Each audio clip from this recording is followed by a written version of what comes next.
जिनमें से एक है ब्राह्मण और दूसरी है स्त्री और तीसरा है राजा। ध्यान रखना, या तो ये भक्त बनेंगे नहीं, और यदि ये भक्त बन गए तो बहुत उच्च कोटि के भक्त बनते हैं। जैसे सबसे पहले मैं बात करूं राजा की। राजा जल्दी भक्त भगवान का बनता नहीं है। क्यों? राजा के मन में अभिमान रहता है कि सब मेरी प्रजा, सब मुझे प्रणाम करते हैं। तो जब तक ये अभिमान राजा के मन में बना रहता है, तब तक भक्ति महारानी उसके ऊपर कृपा नहीं करती है। इसीलिए राजा का भक्त बनना बड़ा मुश्किल है। या तो राजा भक्त बनेगा नहीं, और भक्त बनेगा तो बहुत उच्च कोटि का भक्त बनेगा, जैसे महाराज अम्बरीश, जैसे महाराज दशरथ। तो राजा का भक्त बनना मुश्किल है। और दूसरे नंबर पे ब्राह्मण। ब्राह्मण या तो भक्त नहीं बनेगा। क्यों? ब्राह्मण के अंदर भी ऐसा अभिमान सूक्ष्म छिपा रहता है कि मैं सबसे ज्यादा श्रेष्ठ हूं और सब लोग मेरी पूजा करते हैं। और जब तक यह श्रेष्ठता का अभिमान ब्राह्मण के अंदर बना रहेगा, तब तक ब्राह्मण का वर्ण भक्ति महारानी करती नहीं है। और यदि ब्राह्मण के अंदर दीनता आ गई तो फिर इतना बड़ा भक्त बनेगा जैसे संत तुलसीदास जी बने। तुलसीदास जी के अंदर कैसी दीनता आ गई कि राम सो बड़ो ना कोई, राम सो बड़ो ना कोई, और मो सो कोनी छोटो, राम सो खरो ना कोई, और मो सो कोन खोटो।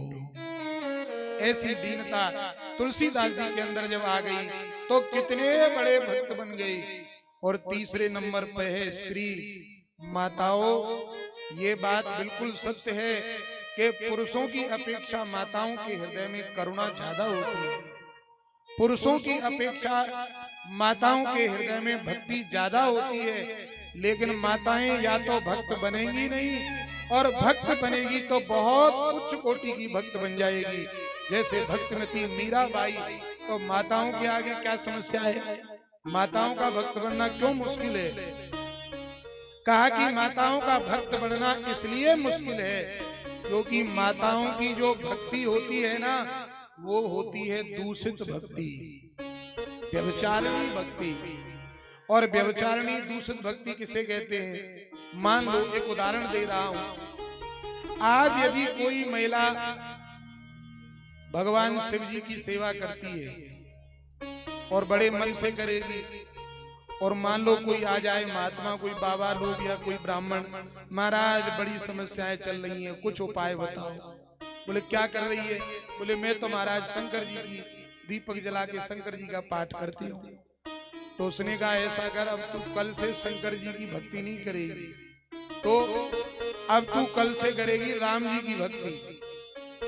तो आप इसको सत्य मानना, तुरंत शंकर जी को छोड़ देगी और राम जी को तुरंत पकड़ लेगी। अब कोई फिर आया, महाराज बड़ी परेशानी, क्या करें, क्या कर रही है? बोले राम जी की भक्ति कर रही हूँ। उसने कहा ऐसा कर, राम जी की भक्ति बंद कर दे, अब कल से तू कृष्ण जी की भक्ति कर। अब फिर वो कृष्ण जी की भक्ति शुरू कर देती है। अब फिर कोई आया, बोले ऐसा अगर कृष्ण जी की भक्ति में कुछ नहीं रखा, तू तो भैरव जी के आगे दीपक जला, तेरा उद्धार हो जाएगा। तो वो कृष्ण जी को तुरंत छोड़ देगी, भैरव जी के पीछे लग जाएगा। किसी ने कहा कि भैरव जी पे दीपक जलाना बंद करे तो केवल शनिदेव महाराज को ले जा ले। तो वो भैरव जी को छोड़कर शनिदेव के पीछे पड़ जाएगा। इसे क्या कहते हैं? इसी को कहते हैं व्यभिचारिणी भक्ति।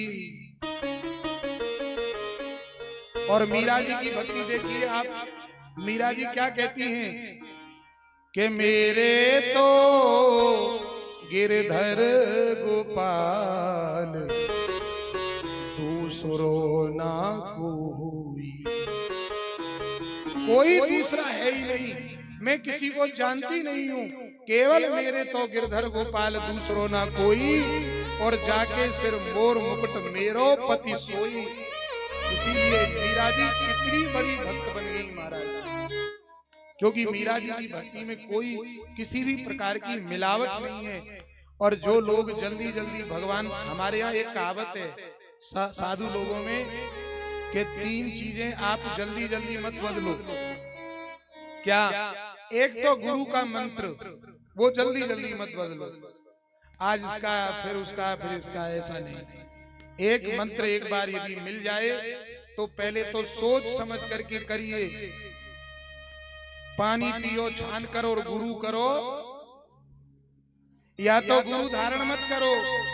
और यदि एक बार गुरु जी के चरणों में बैठकर मंत्र ले लिया तो फिर महाराज शास्त्र कहता है केवल कुछ परिस्थितियां ऐसी होती हैं जिनमें हम गुरु मंत्र को बदल सकते हैं। यदि ऐसी कोई परिस्थिति नहीं है तो फिर मंत्र जितना पुराना होगा उतना ही ये सिद्ध होता चला जाता है। जितना जप करोगे और जितना पुराना हो जाएगा उतना ही यह मंत्र हमारा सिद्ध हो जाएगा। तो मंत्र जल्दी जल्दी मत बदलो। और दूसरी माला जिस पर हम जप करते हैं वो माला भी जल्दी जल्दी नहीं बदलनी चाहिए। और प्रयास ये करो कि जिस माला पर हम लोग जप करते हैं उस माला को कोई दूसरा व्यक्ति छुए भी नहीं।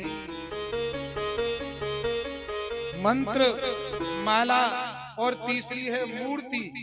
मूर्ति भी जल्दी जल्दी नहीं बदलनी चाहिए, क्योंकि मूर्ति जितनी पुरानी होगी उतनी ही सिद्ध हो जाती है।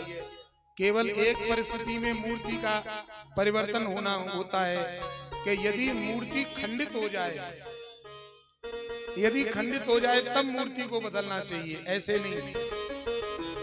इसीलिए बार बार भगवान मत बदलो, बार बार मंत्र मत बदलो, बार बार मूर्ति मत बदलो, और बार बार माला मत बदलो। ये सिद्धांत की बातें हैं। तो मीरा जी कहती हैं कि मेरे तो केवल गिरधर गोपाल हैं और कोई नहीं है। तो ऐसी भक्ति हो जाए तो माताओं को बहुत जल्दी सिद्धि मिल जाती है।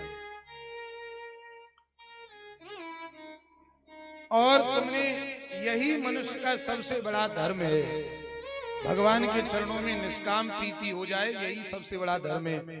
तो अब इन्होंने कहा कि महाराज निष्काम प्रीति कैसे बढ़ेगी, भगवान के चरणों में हमारा प्रेम कैसे बढ़ेगा? तो इसके लिए सूत जी ने 4 बातें बताई। और ध्यान रखना, इन 4 बातों में से यदि एक भी गुण हमारे अंदर हुआ तो समझ लेना हम निरंतर भगवान की भक्ति में आगे बढ़ेंगे। कौन कौन सी बातें बताई, बड़े प्रेम से श्रवण करिए। कि तस्मा देके न मनसा भगवान सात्वताम पति, श्रोतव्यः कीर्तितव्यस्य ध्येयः पूज्यस्य नित्यदा। हे ऋषियों, भगवान के चरणों में निष्काम प्रीति और प्रेम कैसे बढ़े, इसके लिए 4 बातें सूत जी ने बताई, जिसमें सबसे पहली बात बताई श्रोतव्यः, माने पहले भगवान की कथा सुनो।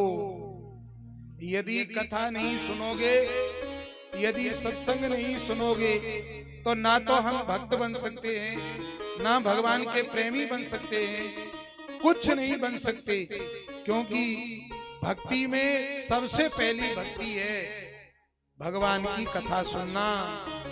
श्रवणम कीर्तनम विष्णु स्मरणम पाद सेवनम अर्चनम वंदनम दास्यम सख्य आत्म निवेदनम। राम जी ने सबरी माता को जो बात बताई है, बात तो वही है, केवल उसमें एक बात और जोड़ दी है। क्या? बोले संग अच्छा करो, और संग ऐसे लोगों का करो कि जिनका संग करने के बाद में हम केवल और केवल भगवान की चर्चा हो। ऐसा संग मत करो कि जिनकी संगति पा करके हमारा मन संसार में लग जाए। इसलिए भगवान ने ये एक बात इसमें जोड़ी है। और तब भगवान ने नवदा भक्ति में ये दूसरी भक्ति भगवान ने बताई है कि प्रथम भगति संतन कर संगा, दूसरी रति मम कथा प्रसंगा। राम जी जो बात कह रहे हैं वही बात सूत जी महाराज कह रहे हैं कि यदि हमें भगवान के चरणों में प्रेम बढ़ाना है तो पहले श्रोतव्य भगवान की कथा सुनो, और कथा सुनते सुनते यदि थक जाएं तो फिर दूसरी बात बताई कीर्तितव्यश्च, यदि कथा सुनते सुनते थक जाएं तो फिर कीर्तन करो, ये दूसरी बात है। और कीर्तन करते करते भी थक जाएं तो फिर तीसरा और एक बात बताई ध्येय, फिर भगवान का ध्यान करो, और ध्यान करते करते थक जाएं तो फिर चौथा काम करना चाहिए पूज्यस्य नित्यदा, फिर भगवान की पूजा करनी चाहिए। ये चार गुण यदि हमारे अंदर हैं तो समझ लेना देर सवेर हम भगवान के भक्त बन ही जाएंगे। तो जो लोग भगवान की कथा सुनते हैं वही भगवान का कीर्तन कर सकते हैं, और जो भगवान का कीर्तन करते हैं वही भगवान का ध्यान कर सकते हैं, और जो लोग भगवान का ध्यान कर सकते हैं वही लोग भगवान की पूजा कर सकते हैं। प्रेम से कहिए जय श्री राम।